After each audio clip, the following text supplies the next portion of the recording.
pasábamos, si puede pasar la imagen de los números de teléfono, que es súper importante que lo sepamos y que lo tengamos a mano como cuando llamamos a la policía, es súper importante. Que es la línea del 137, que es la que acompaña a víctimas de violencia familiar y sexual las 24 horas, los 365 días del año, en Ciudad de Buenos Aires y en la provincia de Misiones. Saben que estas líneas están abiertas y ustedes automáticamente, no importa, primeramente no se ora, se denuncia. Primeramente no se habla de sanidad, se denuncia. Primeramente no se contiene, se denuncia, se escucha y se denuncia automáticamente.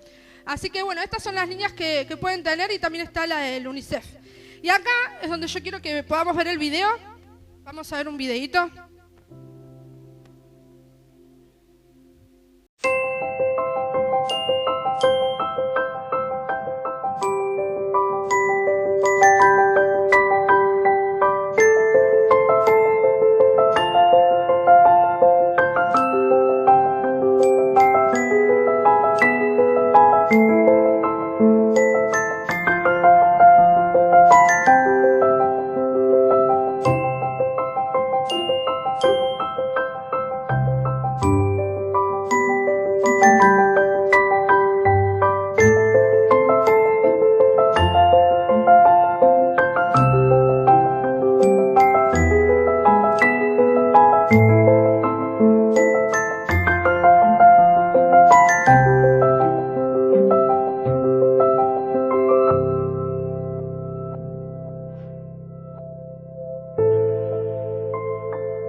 Terrible, ¿no?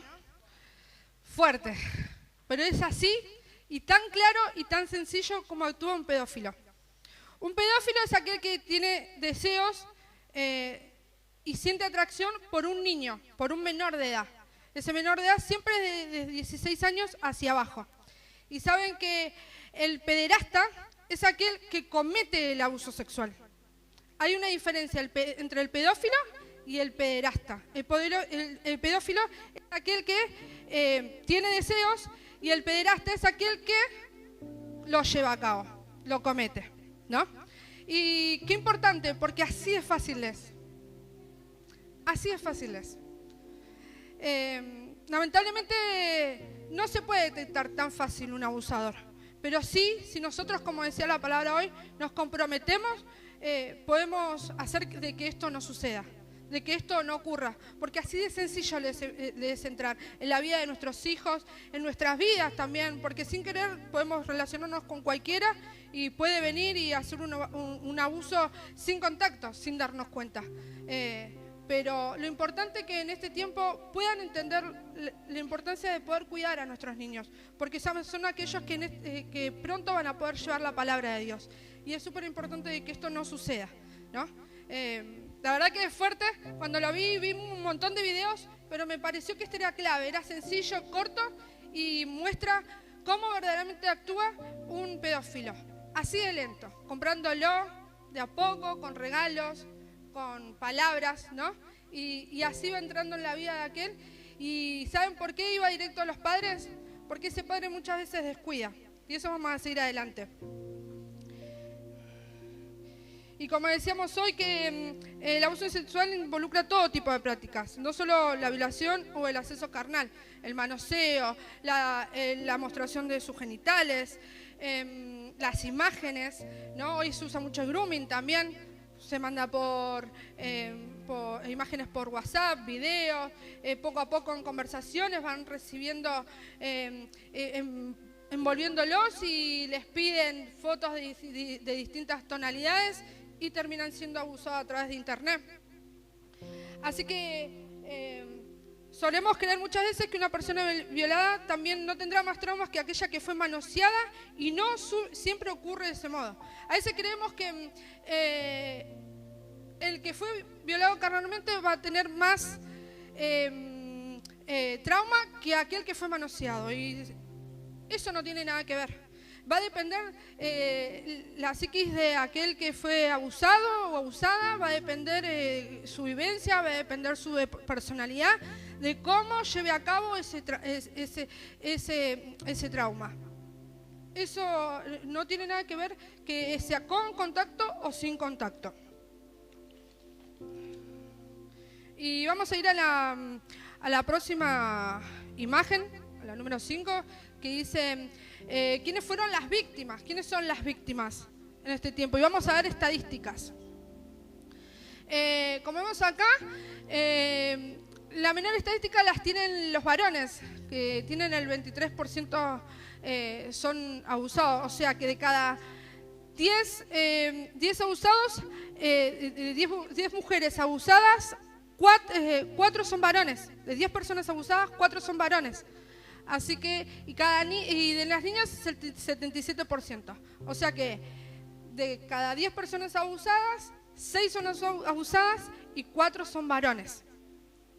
No importa la edad, joven, no importa la edad. Cabe que esta estadística está hecha hace muy poquito. Todo esto que estamos viendo es todo material bajado del UNICEF y de personas que se capacitaron para poder traer estas estadísticas, ¿no? Y bueno, son las personas que tuvieron experiencias sexuales negativas en la infancia, son personas que fueron abusadas desde niños. Y seguimos adelante con la próxima imagen que dice, ¿qué edad tenía cuando ocurrió el abuso? ¿No? Y dice, ¿qué edad tenía cuando ocurrió el abuso? La edad que tenía, menos de 12 años. O sea que estamos calculando entre los 8 años, 7 años, el niño fue abusado, fue ultrajado, ya sea con contacto o sin contacto físico, de alguna forma fue abusada. Y más de 12 años, el 23%. Es una edad mínima, ¿no?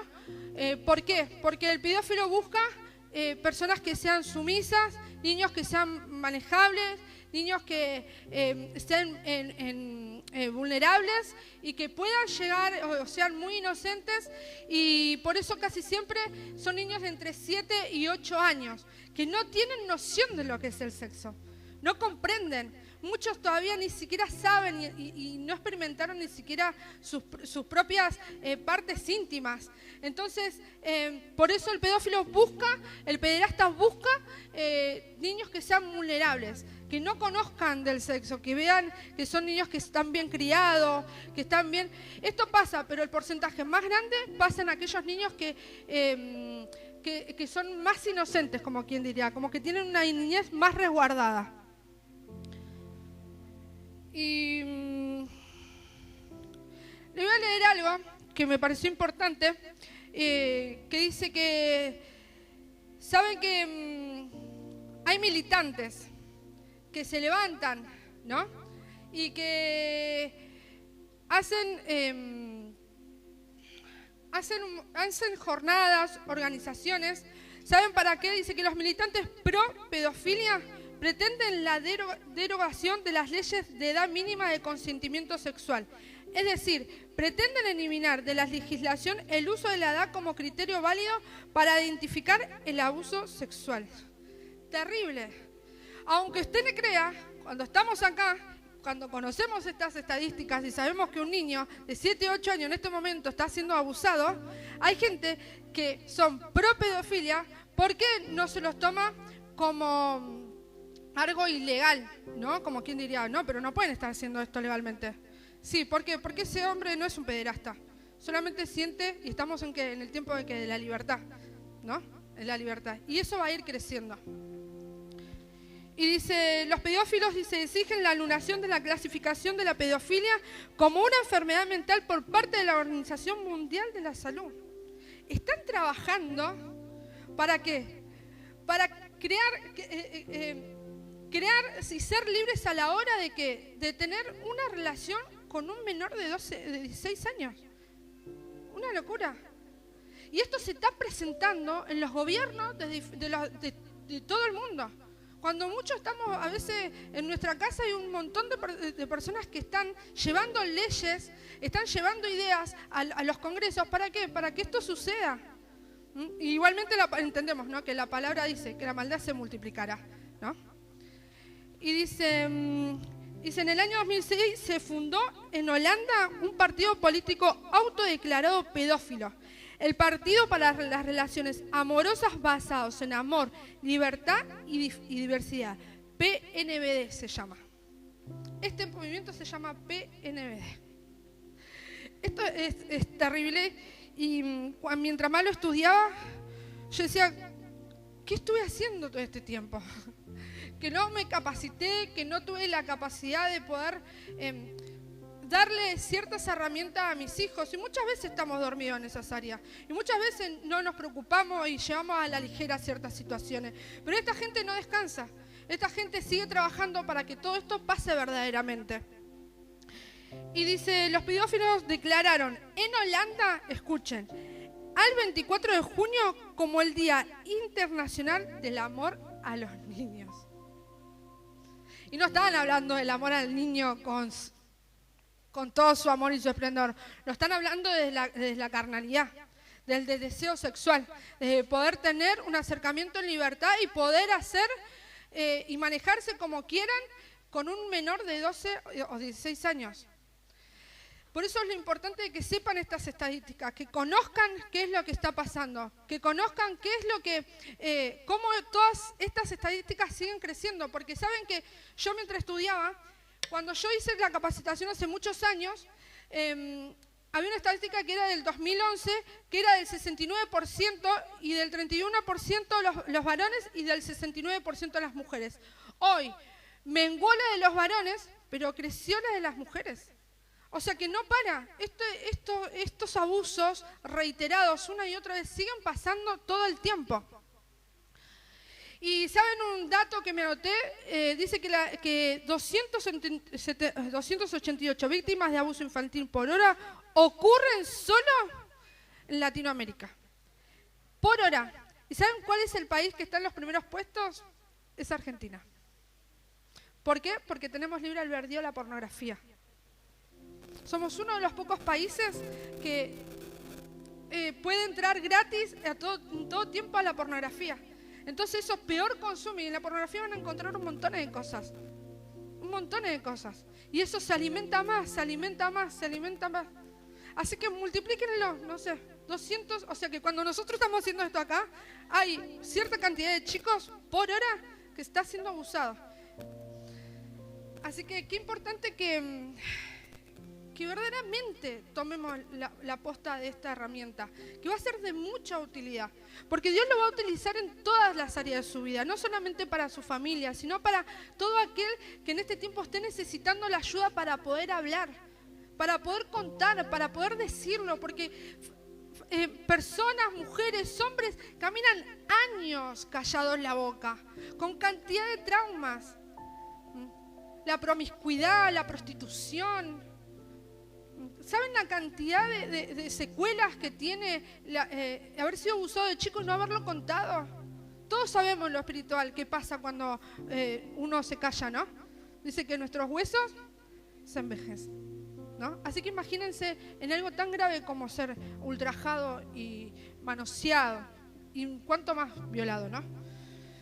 Y ahora lo que vamos a recibir es los distintos factores que afectan y que hacen propenso que un niño o un chico sea abusado, un joven, ¿no? Y vamos a ir por la imagen número 7.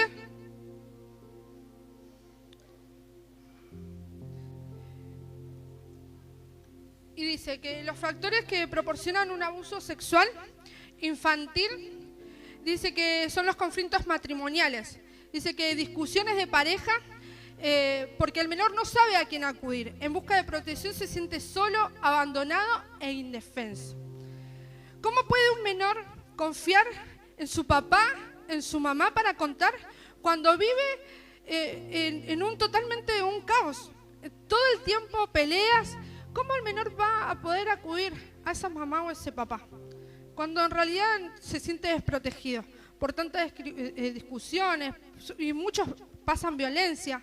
Entonces el niño se siente abandonado, se siente solo, no sabe a quién recurrir y se termina callando. Y se va reestructurando solo y de a poco se va recomponiendo como puede, ¿no? Y ese niño camina por años callado la boca.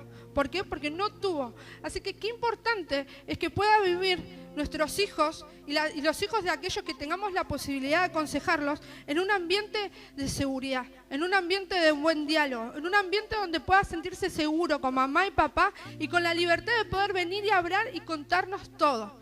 Eso es sumamente importante. Y la sobresexualización en las conversaciones sexuales. Saben que nuestro diálogo, nuestra forma de hablar o enseñar a aquellos que por ahí necesiten ayuda, a la hora de hablar es súper importante, porque si el chico está en un ambiente que todo el tiempo están hablando con chistes sobreasexuados, con imágenes de distintos videos de música que ya conocemos, que están todos con ropa ligera, el chico poco a poco se va acostumbrando ¿a qué? A que eso es natural. Y que cuando le pase, capaz que no lo cuente porque pensó que estaba bien. Porque pensó que era un acto de cariño. Porque pensó que era normal. Si en mi casa lo hacen como chiste, ¿no? Y es sumamente importante que podamos estar atentos de la sobresexualización. Tanto en las conversaciones como nuestros modos, como nuestra forma de vida. Porque, chicos, se va a acostumbrar a vivir así y cuando le pase algo no nos va a contar. No va a venir a nosotros. La falta de supervisión. Los niños quedan sin cuidado por horas. Y esto pasa un montón, porque mamá y papá trabajan y no tengo con quién lo cuide, y lo dejo con el menor de 12 años. Y saben que muchos de los abusos ocurren de hermano a hermano y son de 12, 6 años, 16, 6 años. ¿Saben por qué se lo cuento así? Porque se considera delito a partir de los 16 años. Los 16 años hacia abajo no es delito. No es delito. Sí se tiene que tratar, sí se tiene que ir a lugares donde estén capacitados para contenerlos y lleven el tratamiento correspondido, que es psicológico, que es espiritual, ¿no? Pero no se considera abuso legal, como quien diría, para poder denunciarlo, de los 16 hacia abajo, y de los 18, de los 16 hacia arriba sí recibe condena. Así que qué necesario es que podamos tener cuidado a la hora de dejar a nuestros hijos, ¿no? Porque muchos no sabemos, y hablábamos de esto de callarse, que cargamos con herencias malditas, puertas abiertas de nuestros antepasados, que por ahí no lo dilucidamos hasta hoy o en algún momento de la vida, ¿no? Que fueron abusados o fueron abusadores, y eso trabaja en lo espiritual sobre nuestros hijos. Y si nosotros no tenemos tanto la supervisión espiritual y de estar ahí encima con los chicos, la puerta la dejamos abierta y puede pasar. Maldiciones generacionales, como hablábamos recién, relacionadas con el abuso sexual. Antepasados que han abierto puertas al abuso o que han sido abusados. Es lo que hablábamos recién. Dejamos puertas abiertas que no nos damos cuenta. ¿Por qué? Por no supervisionar, por el trajín y el afán del día. Bueno, los dejo, me voy. Y uno tiene que estar atento. Tiene que estar atento, tiene que hablar todo el tiempo con el chico. Ellos tienen que, si los van a dejar, tienen que recibir todas estas herramientas que van a recibir hoy. Contarle, hacer la prevención como corresponde, que eso lo vamos a tratar ahora. Que si contarles de esto, de que hay partes privadas, hay partes públicas, y que eso se lo van a llevar como herramienta para poder hablar con sus hijos. Pero es súper importante porque el enemigo no descansa, no descansa. El enemigo está ahí y por ahí pareciera que a veces no pasara, ¿no? Y que por ahí estoy en la iglesia y no pasa. No pasa en la iglesia. En la iglesia sí que pasa. ¿Saben la cantidad de iglesias que lidian con personas que están heridas durante años porque no pudieron hablar del abuso y ministran, son pastores, He escuchado un montón de testimonios en este tiempo de pastores que han ministrado a personas, ¿no? Y que han llegado hasta abusar de sus ovejas. ¿Saben por qué? Porque era un corazón que no estaba sanado. Había una puerta de antepasados, o había una puerta de donde él no pudo hablar y cayó, y trabajan y siguen adelante y creen que está todo bien, pero no, eso trabaja en lo espiritual, y cuando se lleva a cabo, el abusado se termina convirtiendo en un abusador, por una puerta abierta de maldición, por no haber detectado antes, por no haber sabido hablar, por no haber tenido la capacidad. ¿Por qué? Porque al abusado, como decíamos hoy, lo primero que carga es la culpa y segundo es la vergüenza. El abusado, el primer síntoma que tiene es la culpa y la vergüenza. ¿Qué hice? ¿Qué hice yo? ¿Que me mostré más? ¿Yo tuve ganas? ¿Lo insinué? ¿Me paré de mal forma? El abusado lo primero que empieza a hacer es cosa. ¿Por qué? Porque el niño tiene eso de que no conoce lo que es la sensación del placer de la relación sexual. Y cuando descubre que fue abusado y cuando descubre que es la relación sexual, empieza a echarse la culpa. ¿Por qué? Porque por ahí sintió placer a la hora de ser abusado. ¿Por qué? Porque es inocente, porque ignora y no sabe que ese placer es generado con malicia y no es generado como corresponde. Entonces, el Señor cargó durante tantos años ese sentimiento y, como decíamos hoy, fue un ministro del Señor y caminó con eso pensando que la culpa lo tuvo él. Y eso es mentira del enemigo. Esas son las herramientas que usa el enemigo para poder hacer que esas personas se callen y trabajen durante años de esa misma forma. Así que estos son los factores que proporcionan a un abuso. A veces creemos que el abuso pasa en los lugares más humildes. No. El abuso pasa en cualquier ámbito.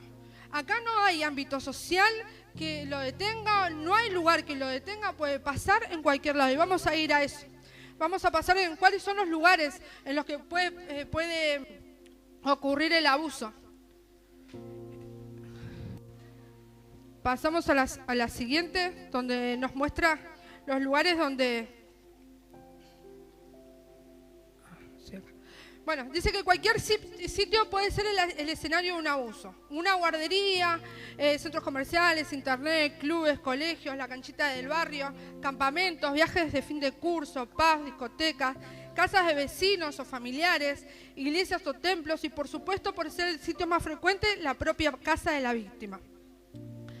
Estos son los distintos lugares donde puede pasar, ¿no? O sea que puede pasar en cualquier lado.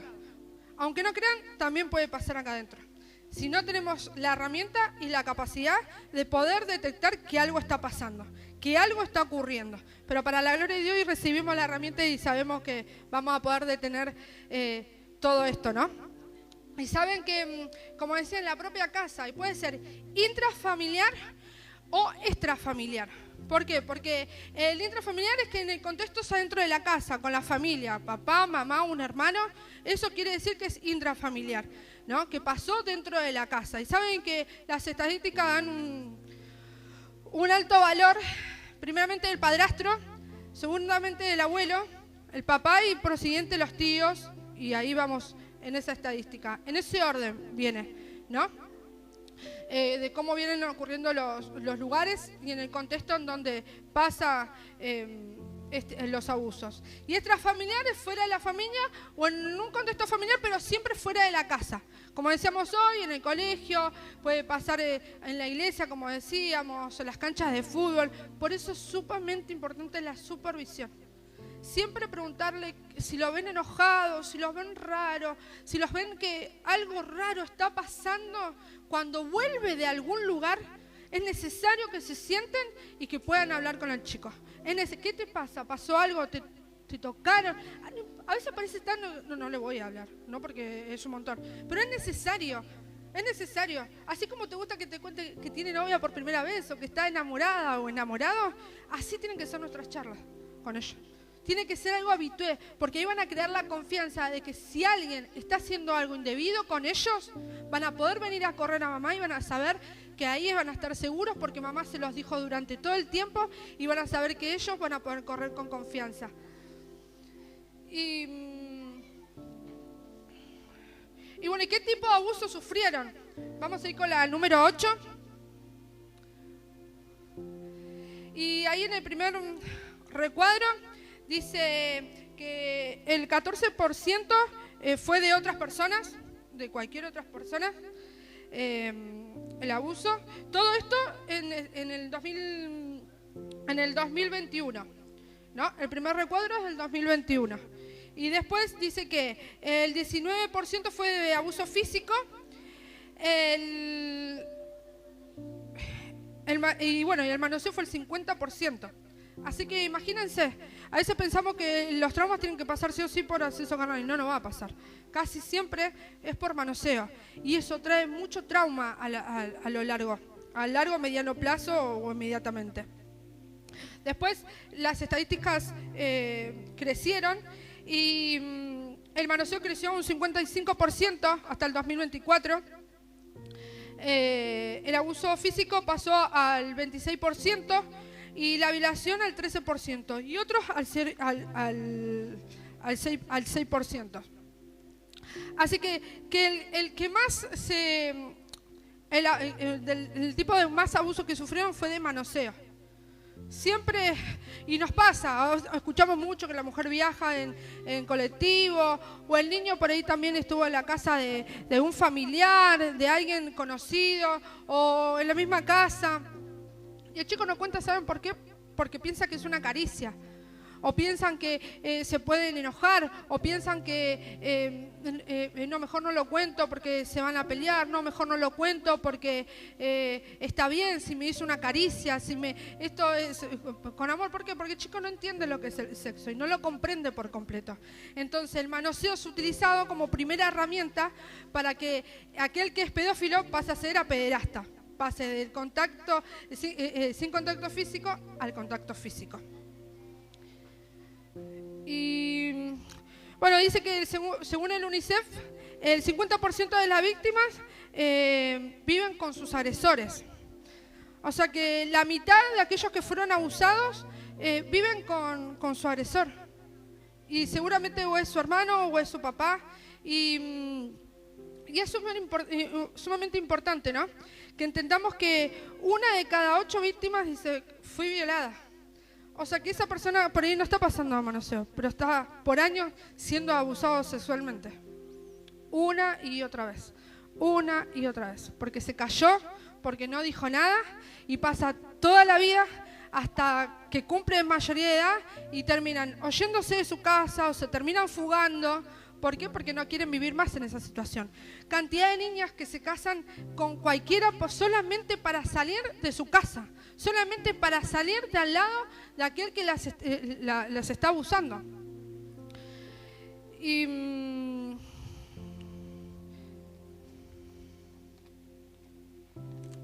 seguimos adelante con la otra imagen. Y bueno, y vamos a ver ahora cuáles son los síntomas. ¿Cuáles son las señales que nosotros podemos detectar en el niño, ¿no? ¿Cómo lo identificamos? Dice. ¿No? Dice que identificamos, dice, con llanto, con miedo, con culpa, con enojo. A veces el niño cambia de personalidad. Tenemos un hijo alegre, un hijo que le gusta bailar, que le gusta cantar, que es súper entrometido, y de un día al otro, ese niño no quiere cantar más, ese niño se retrae y su personalidad cambió. Y muchas veces confundimos, no está pasando a la preadolescencia, no está pasando de ser de bebé a niño. Y hay que tener ojo, porque ese niño, en muchos casos puede pasar así, pero es necesario hacer prevención. Es necesario poder hablar con ese niño. Es necesario poder reconocer si es un abuso o es parte de la vida biológica que está pasando, ¿no? Y saben que las señales pueden ser emocionales o pueden ser físicos. Emocionales pueden ser llanto, miedo, culpa, enojo, ansiedad y cambio de personalidad, como decíamos recién. Y físico son alteraciones del sueño, dolores en el cuerpo, molestias en sus zonas privadas, ¿no? Cuando el niño no duerme bien, cambió el sueño, cuando empieza a decir que tiene molestias, cuando hay algo que no te está cerrando, estate atento, porque algo está pasando. Algo no está bien.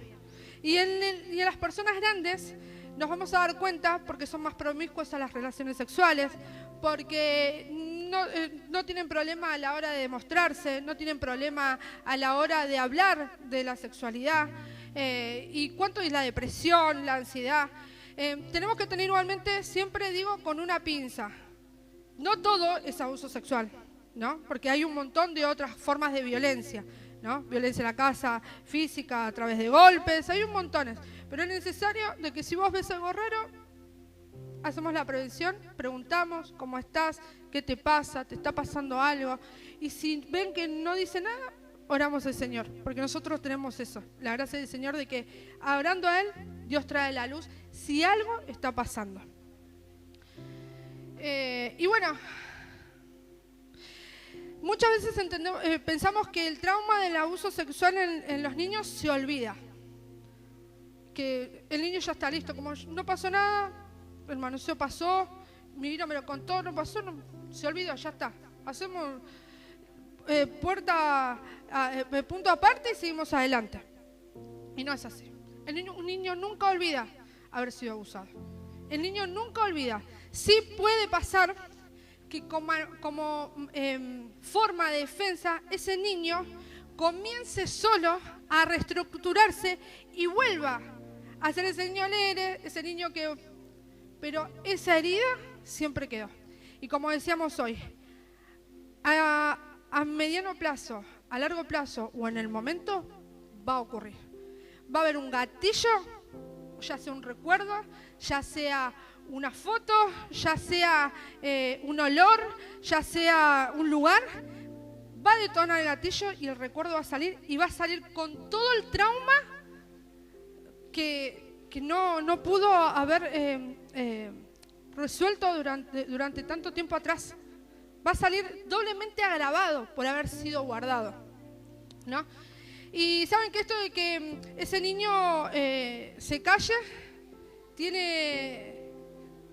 me quiero detener un momento acá, porque son pocos los niños que hacen esta autodefensa, se olvidan, la conciencia hace que se olvide ahí atrás y lo reprima y pueda caminar toda su vida sin haber sabido que fue abusado. Muchos caminos. Y acá les voy a contar que yo, para la gloria de Dios, en el camino del Señor, en un campamento, habiendo caminado mi vida sin haberme enterado de nada, caminé por años, y en un campamento el Señor trajo a la luz, cuando decía que había una mochila abajo, que había que escarbar, Dios sacó a la luz, y como un gatillo, eso funcionó en mi cabeza, me trajo olores, me trajo el momento, me trajo la sensación, el recuerdo, el por qué me callé y cómo mi mente por años me olvidé que había pasado. Nunca más registré que había sido abusada. Y por muchos años caminé así, por muchos años. Incluso cuando llegué al Señor, yo ya hacía 3 años que estaba acá. Tenía 30 años, creo, o 29. Cuando voy a mi segundo o tercero campamento de mujeres. Yo me había ido plenamente al campamento y digo, hoy me voy a recibir todo. Y abro mi libreta y no me olvido más porque fue mi pastora la que dio la charla y empezó a hablar de una mochila y yo contenta ahí. Y automáticamente la sensación de vergüenza, la sensación de asco, la sensación de culpa me invadió y no entendía por qué. Le digo, ¿qué me está pasando? No. Si yo vine a recibir, yo vine que no entendía lo que me estaba pasando. Sinceramente no lo comprendía. ¿Y qué hice? No fui corriendo a la pastora a contarle. Yo dije, ya está, este es el momento. No, esto debe ser una imaginación mía, un sueño. No puede ser, no puede ser, no puede ser. Esto no puede ser. Mi cabeza empezó como en una guerra, esto no puede ser, ¿no? Pero la angustia crecía, la culpa crecía, el asco crecía, el olor, la sensación, todo crecía hasta que en un momento no lo pude sostener y en la madrugada de la noche tuvieron que llamar a la pastora porque la sensación de culpa me quemaba, porque la primera sensación fue la culpa. O sea que caminé hasta los 29 años de edad, que Cristo llegó a mi vida sin haber recordado que había sido abusada. Miren cómo la mente yo recuerdo que el abuso debe haber sido a los 16, 15 años, no recuerdo muy bien. Pero mi mente lo bloqueó. ¿Por qué? Porque después, con el proceso de restauración, con el proceso de sanidad, comprendí que lo que yo no quería era lastimar a mi familia. Yo no quería provocar más discusiones porque vivía en un lugar donde el matrimonio estaba roto y no tenía confianza para poder decirlo. Yo decía, voy a traer un problema más a mi casa. Entonces me callé, no dije nada. Mi mente lo reprimió como un método de defensa para que no me duela y caminé. Pero tuve muchas malas consecuencias. Muchas malas consecuencias. Estuve en la prostitución, fui promiscua, tuve abortos, falta de identidad. Todo eso provocó eso en mí. Pero para la gloria de Dios, llegó el Señor y yo lo pude romper en mi familia. Yo lo pude romper en las cadenas de maldición de mi familia. Porque después de una restauración, de haber sido informada, de empezar a investigar, entendí que venía de una generación de maldición de abusadores. Mi abuelo, abusador, mi papá abusador, y toda una cadena de linaje donde fueron abusadores. En ellos no se pudo cortar, pero en mí sí se cortó, porque llegó la luz de Cristo y pudo salir, y verdaderamente puedo contar que hoy Cristo sana. Entonces, es importante que estemos atentos a las señales, porque el niño puede crear esa autodefensa y es necesario que ese niño se cree en un ambiente de confianza en donde no tenga que pasar eso y tenga que recurrir él mismo a una conciencia de defensa y pueda verdaderamente confiar en vos, en ir y contarte, papá, mamá, me pasa esto, papá, mamá, me están haciendo esto. Seguimos adelante. Y bueno, esto que me pasó, saben que después luché con algo que se llama flashback, revivencia. Dios sanó, pero con el tiempo tuve que luchar con las distintas imágenes que empezaron a aparecer, que me traían dolor, que me traían angustia, y después entendí que eso también tenía que ser sanado. Entonces la persona adulta o el joven que fue abusado o abusada, con el tiempo y todo ese tiempo va a ir peleando con las distintas imágenes que le pasa. Aquel que no pudo hacer ese bloqueo de defensa, va a luchar toda su vida con ese trauma y encima con las imágenes, porque todo el tiempo van a aparecer en su cabeza. Va a ser como una guerra espiritual donde las imágenes van a ir y volver una y otra vez. Y eso se llama revivencia. Y muchas veces va a detonar como un gatillo y ese chico se va a querer suicidar. Y muchas veces lo va a detonar como un gatillo y ese chico va a caer en la depresión, va a caer en los ataques de pánico, va a caer en la ansiedad. Por eso es importante que estemos atentos a las señales. De que si hay algo que en un momento se largó a llorar por nada, preguntemos, ¿qué pasó? ¿Por qué llorás? ¿Algo te dolió? ¿Algo te molesta? ¿Algo recordaste? Porque muchas veces ese chico abusado, esa chica va a lidiar con estas imágenes una y otra vez. Y va a ser como un gatillo que va a detonar para un lado y esas van a ser las señales que nosotros tenemos que estar atentos para que ese chico pueda ser sanado y sanada. Seguimos adelante. Y bueno, hablamos hoy de tener la importancia de una comunicación abierta. Eso es fundamental a la hora de poder prevenir el abuso sexual, ¿no? Es importantísimo mejorar la comunicación con los niños. A veces cuesta, ¿no?, poder enseñarles. Pero saben que la prevención es tan simple como contarles de sus partes públicas y sus partes privadas. Esto tiene que estar como consejo de siempre. recordándolos. Mucho más cuando son tan chiquititos, que son menores de 8, 7 años, que es cuando más ocurre el abuso sexual. Es una etapa en donde ustedes tienen que remarcar varias veces recordándoles, ¿sabes qué? Las partes privadas, ¿cuáles son? Son aquellas que se ven. Las públicas son aquellas que se ven. Aquellas con las que puedo tocar, con las que puedo abrazar, las que se ven, aparte de las piernas, ¿no? Siempre recordándole. Y después las partes públicas. Las partes donde me pongo la bombacha, las partes donde me pongo el calzoncillito, porque a veces no tenemos la forma. ¿Cómo le digo? Un genital. ¿Cómo se lo explico? Porque no queremos ir más allá. Porque no debemos despertar nada que no sea a su edad, pero sí podemos hacer la prevención desde juegos. Recortar alguna nena, algún nene que puedan tener una bombachita, un topcito, decirle a la nena, esta parte del top no se toca, esta parte de la bombachita no se toca, esas son tus zonas privadas, eso no se toca. Y si alguien lo tocó, que ya sea mamá o papá, si tiene el interés el chico de preguntar, mamá, ¿por qué me encontraste? Porque yo sí puedo, porque yo hasta acá puedo, hasta esta edad. Pero después el chico de los 8 años en adelante, siempre hay que aclararle que solo hay una persona que lo puede hacer, que sea mamá o papá, el de más confianza, ¿no? Pero siempre con la supervisión de uno de los dos. Siempre esto tiene que ser de común acuerdo entre papá y mamá. ¿Quién de los dos lo va a hacer? Y el otro que lo va a hacer siempre bajo la supervisión de mamá, de aquel que lo está haciendo y la supervisión de aquel que no lo hace. Siempre hay. ¿Por qué? Porque, como volvemos a decir, las puertas están abiertas y si hay algo en el otro que no se cerró, se puede despertar. Así que es tan simple como eso, aclararles de sus partes privadas y públicas y siempre decirle que si alguien de afuera los toca, vengan corriendo hacia mamá. Automáticamente, no me toques, y hacia mamá o hacia papá, o a la persona que con más seguridad se sienta. Lamentablemente estamos en una etapa y en una era donde decíamos hoy que la maldad se multiplicará.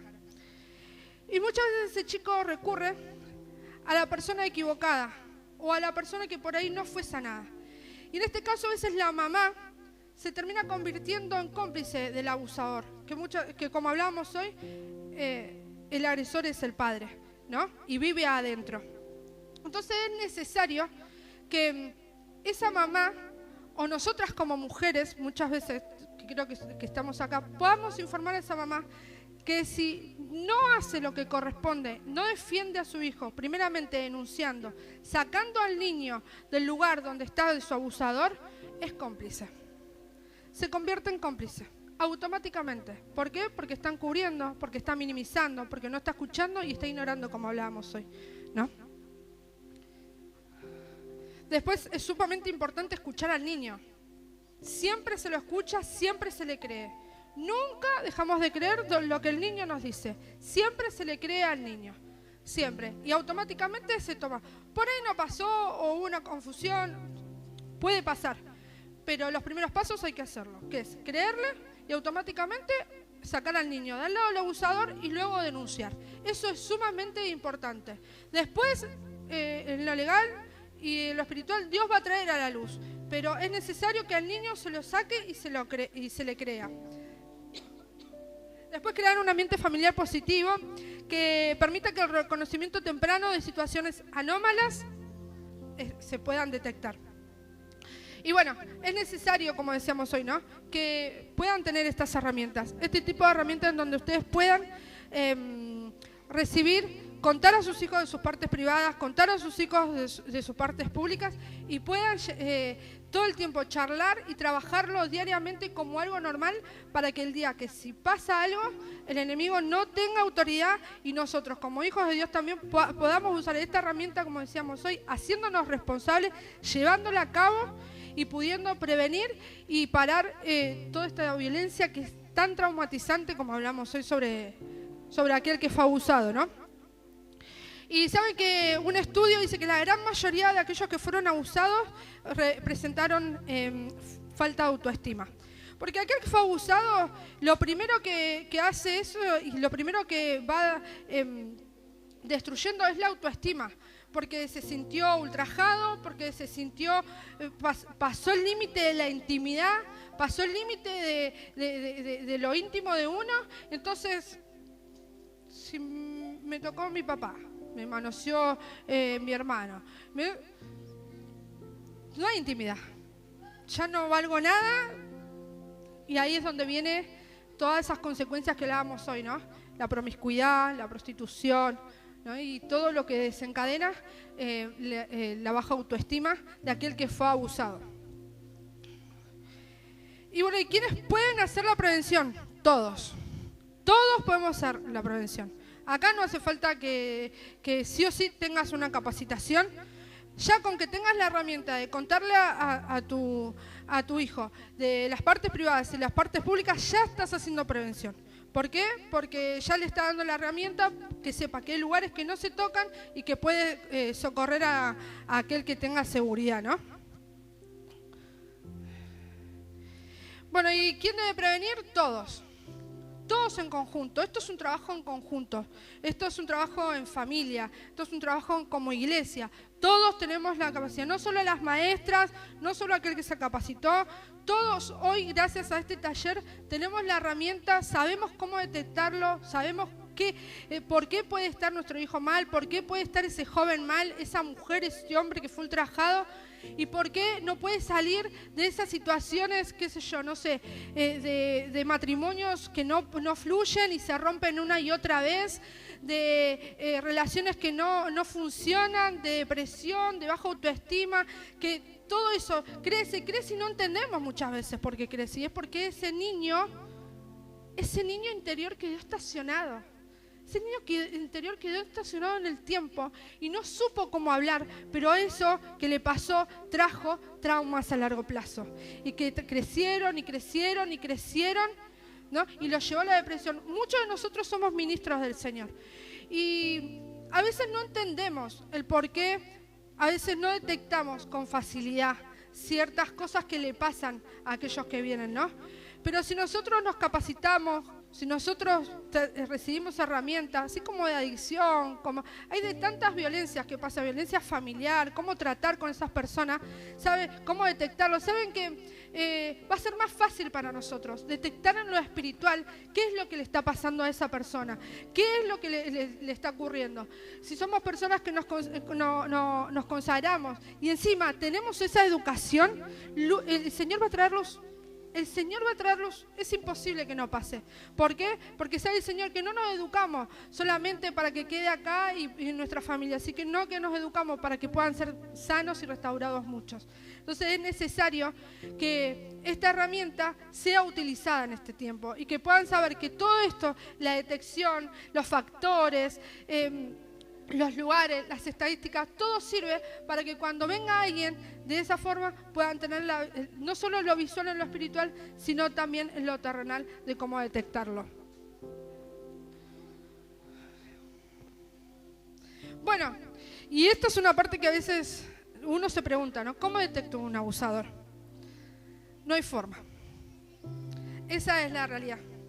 Un abusador no se detecta. ¿Saben por qué? Porque no hay razón social ni lugar en donde un abusador pueda tener ciertas características. Puede tener alguna que otra, pero no lo hay. No hay forma de detectarlo. El abuso pasa en cualquier lado, como hablábamos hoy, en un boliche, en la escuela, en la canchita de fútbol, en los distintos lugares que estuvimos hablando y pasa. Entonces no hay forma de detectarlo, pero sí hay forma de prevenirlo, sí hay forma de detenerlo, ¿no? Que es lo que hablábamos hoy. Y bueno, ¿y qué hago si alguien viene a contarme que fue abusado? Como decíamos hoy, y ahí vamos a pasar a la imagen 9. ¿Qué hago si alguien viene a contarme que fui abusado? Dice, primero que habíamos dicho, le creo. Automáticamente le creo. Denuncio y después comienzo el camino de restauración en lo espiritual. Es automático. Le creo, denuncio y comienzo. ¿A qué? A contenerlo. ¿De qué forma? Sacándolo de la culpa. Primer paso de la restauración es sacar a la víctima de la culpa. Es sacarlo. ¿Por qué? Porque ese sentimiento lo tiene todo aquel que fue abusado. Ya sea grande, chico, no importa la edad. El primer paso es sacarle y decirle que no fue culpa de él, que no fue culpa de ella, que esto pasó no porque tenía que pasarle, sino porque no hubo prevención, sino porque hubo factores que lo llevaron a cabo, pero que, ¿saben qué se le dice a aquel que viene a contarles por primera vez? Que viene y puede ser libre. Se le dice, qué valiente que fuiste, porque ahí sacaste a la luz algo que podía traumatizarte para toda la vida o podía llevarte a la muerte. Y hoy, gracias a que contás, gracias a que podemos empezar a caminar de diferentes formas y encontrar el camino del perdón y la salvación y la sanidad. Por eso es súper importante cómo me manejo a la hora de que cuando viene alguien a contarme. El primer paso, como dijimos, le creo, saco al niño, si es adulto, denuncio, saco al niño de al lado del abusador, ya sea a la casa. Y saben que esto es súper importante, porque aquel niño que no es sacado de al lado del abusador, ese niño si tenía traumas, no se recupera más, cae en una depresión y más que seguramente termine suicidándose, porque el lugar donde en realidad fue a buscar seguridad no se lo dieron, el lugar donde verdaderamente tendrían que haberlo protegido, no lo protegieron, lo dejaron en el mismo lugar. Entonces es sumamente importante sacar al niño de al lado del abusador, ya sea su casa, y acá es donde cae el tema de las madres. Muchas madres no actúan y no denuncian. Dice que de cada 10 abusos, solo 1 es abusado. O sea que 9 quedan en la nada. Y se calcula que 8 es a causa de la mamá. De una mamá que no quiere ver, de una mamá que por alguna situación económica no quiere soltar, o porque piensa, ¿qué hago después? ¿Qué hago? Entonces decide ¿qué? Callar al chico, no denunciar, lo deja pasar. Y después tenemos un chico con depresión, un chico con ataques de pánico, de falta de identidad y todo lo que venimos hablando.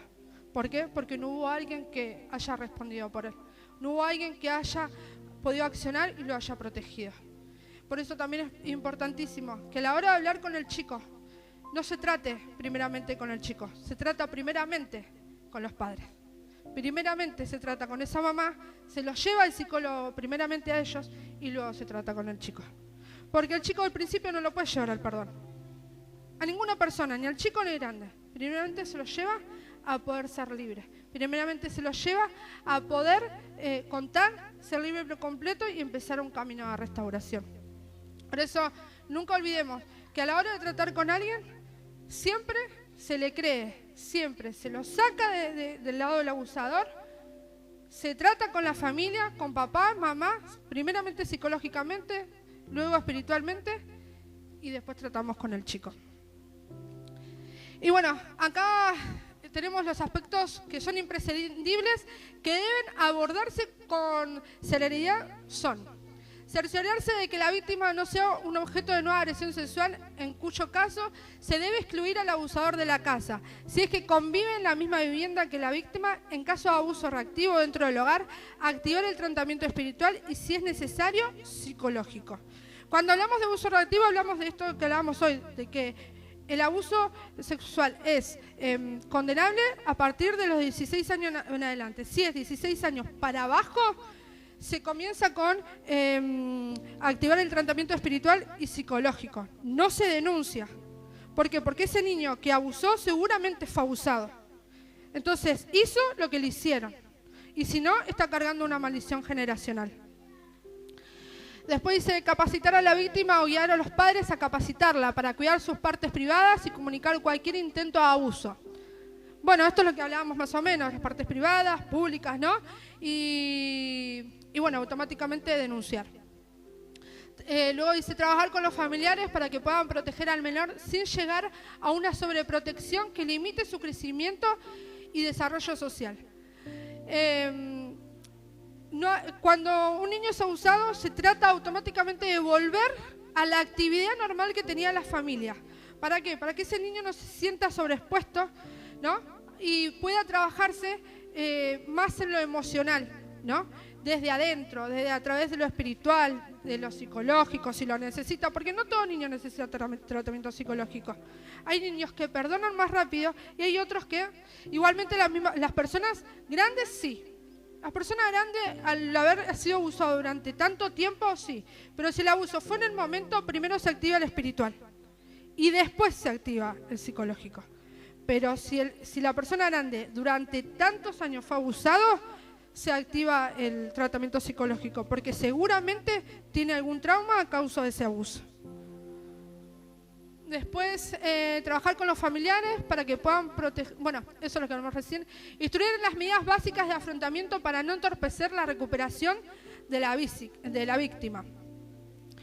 Esto habla de que al niño se le va a hablar sobre cómo se va a llevar adelante lo legal, con las palabras que un niño tiene que recibir, simples, concretas, nada de dar ningún detalle de más, y el punto se terminó ahí.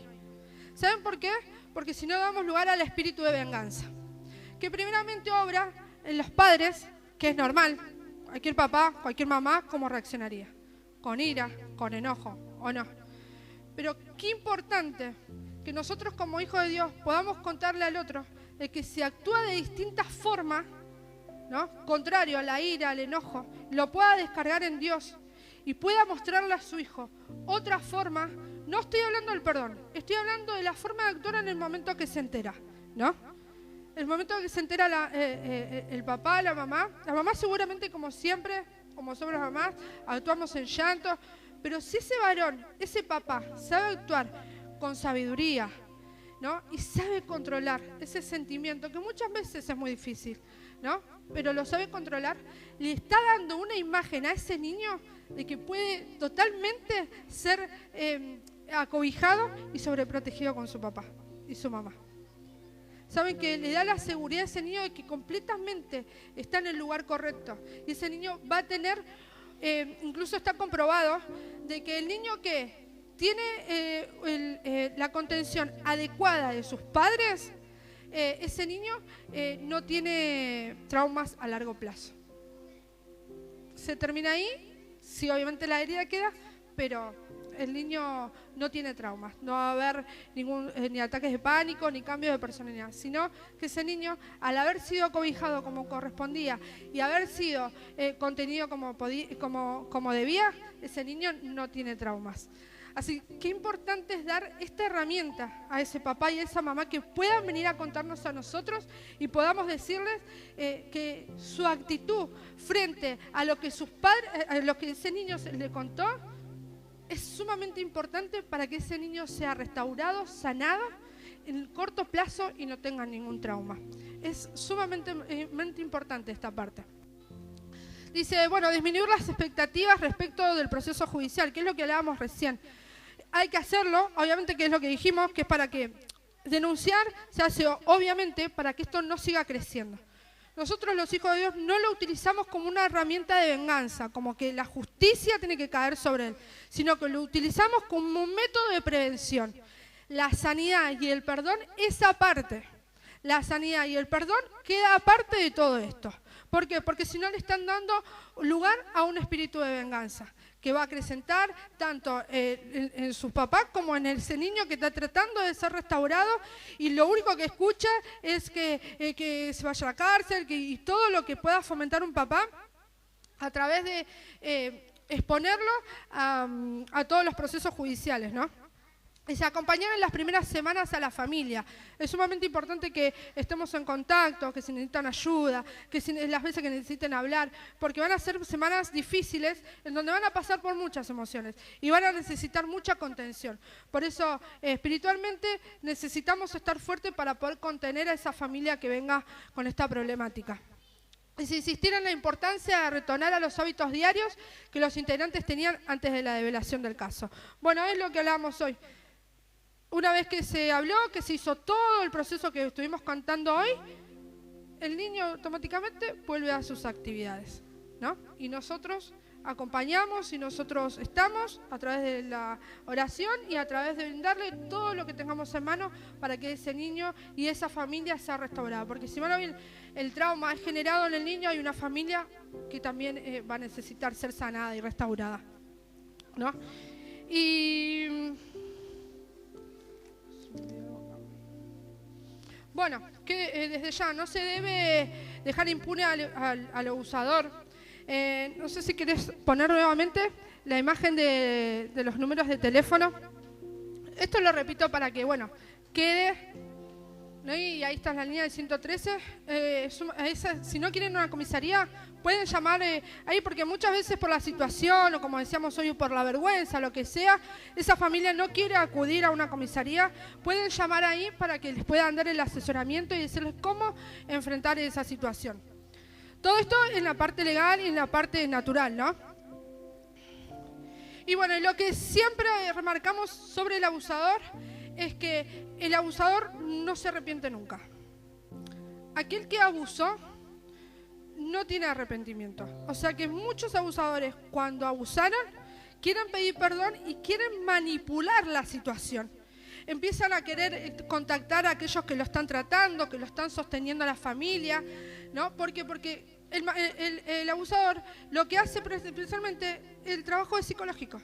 Entonces él quiere empezar a manipular, a decir, no, no fue así, no, pero fue una caricia, se confundió, no, pero, ¿no? Como decimos siempre, al niño primeramente se le debe creer, sacar del lado del abusador y entender que el abusador no se arrepiente. Y nunca se va a arrepentir en el momento, jamás.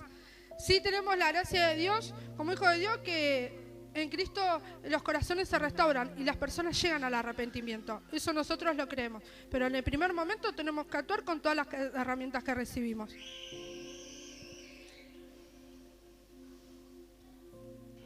Y bueno, saben que todo esto es para que, como decíamos hoy, ahí en Proverbios 24,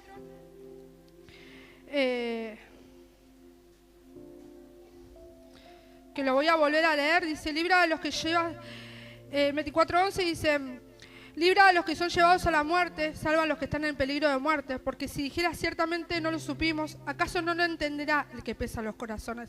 El que mira por tu alma, él lo conocerá, y dará al hombre según sus obras.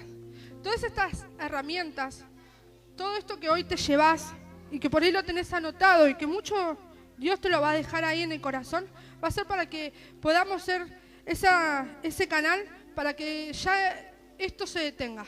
Si mal o bien hay cosas que van a suceder y que muchas veces no lo vamos a comprender, como decíamos hoy, que esto pasa y recurre en la iglesia y que la iglesia incluso camina con personas que todavía están siendo perseguidas por una maldición de abusadores o tienen una herida por haber sido abusados. Es necesario saber de que Dios nos va a tomar a cuenta si nosotros no tomamos esto verdaderamente como corresponde. Porque hoy tenemos la herramienta para librar a aquellos de la muerte, para librar a aquel que vino abusado, a aquel que vino ultrajado. Hoy tenemos todas las herramientas para saber detectar, para saber reconocer, para saber qué factores son propensos a la hora de que pueda producirse un abuso, ¿no? Ya sabemos estadísticas, ya sabemos qué es lo que está pasando, que se declaró el 24 de junio como el día del amor libre por el pedófilo. Así que ya todo esto lo sabemos. Y lo que algo que me impactó y que llevó a mi corazón a través de esta capacitación es saber que muchas de aquellas personas que fueron abusados creen que nunca más se van a recuperar de ese abuso y que van a vivir para toda la vida así. ¿Y saben qué? Nosotros hoy tenemos lo mejor que podemos tener, que es contarles que hay un Dios que sana, que restaura, que verdaderamente puede sanar ese dolor. No importa el tiempo, ni el momento, ni a mediano plazo, ni a largo plazo. No importa el tiempo que haya pasado. Dios tiene la capacidad de restaurar. Dios tiene la capacidad de hacerte libre. Dios tiene la capacidad de que si hoy por ahí viviste durante tanto tiempo como viví yo sin saber que fui abusada y Dios me lo trajo a la memoria y hoy puedo ser una mujer sana, que a través de este taller entendí que fue para esto que Dios necesitaba, que mi vida sea procesada de esa forma. Y fue para esto que hoy puedo declarar que se rompieron cadenas de maldición sobre mi familia, sobre mi herencia, sobre mis generaciones. Es para esto que Dios nos capacita, para que en lo espiritual se rompan las cadenas y se rompan las maldiciones generacionales. y entender que la superación completa del trauma que origina un abuso sexual infantil es posible por medio de la restauración en Dios. La buena noticia es que las personas víctimas de abuso pueden ser totalmente libres. Jesús puede tomar el dolor de esas personas de una vez por todas y ponerle punto final. Y los voy a invitar a Isaías 61, 1:9.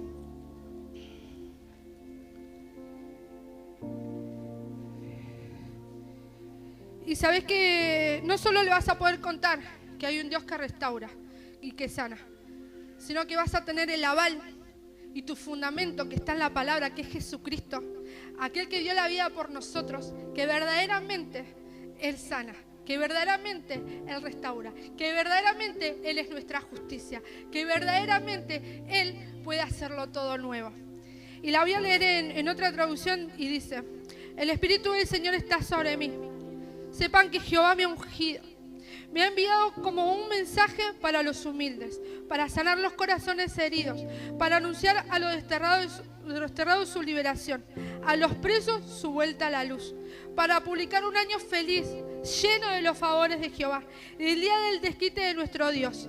Me envió para consolar a los que lloran y darles a todos los afligidos una corona en vez de ceniza, el aceite de los días alegres en lugar de ropa de luto, cantos de felicidad, por haber sido tan grande su humillación y no haberles tocado más que insultos, su suerte se restablecerá. Recibirán en el país de ellos, el doble de todo y nunca se terminará su felicidad.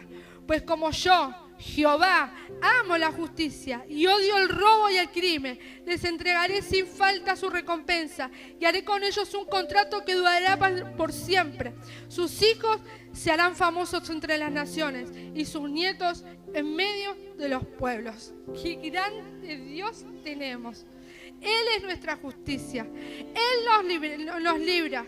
Él dice que Él odia la injusticia, Él odia los abusos, Él odia la violencia. Pero en ese odio, en ese rechazo a tanto pecado, Dios nos dice que en Él tenemos la forma de ser restaurados y que Él es abogado delante de nosotros. Así que te pido que te levantes en esta tarde y vamos a orar por esto que nos dio el Señor, ¿no? Y ahí en Job 11:16 dice: te olvidarás de tus tristezas o pensarás en ellas como el agua que pasa. Tu vida será más clara que la luz del mediodía y aún la oscuridad será como el amanecer. Volverás a confiar porque tendrás esperanza y rodeado de paz podrás dormir tranquilo. Nada podrá perturbar tus sueños y muchos te buscarán para pedir tu favor. Si hay alguien de tu familia o si vos en este tiempo pasaste por alguna de esas situaciones, yo hoy te digo, y esta palabra de parte del Señor dice que Él te va a hacer que te olvides de esas tristezas. Él dice que va a enjuagar tus lágrimas. Él dice que hoy viene a hacer que todo nuevo. Él dice que vas a poder volver a tener confianza. Si por ahí en este tiempo estás en contacto con alguien que vos crees que por ahí fue abusado o abusada, hoy tenés la herramienta y hoy sos capaz de poder detectarlo y poder empezar a comenzar un camino de restauración.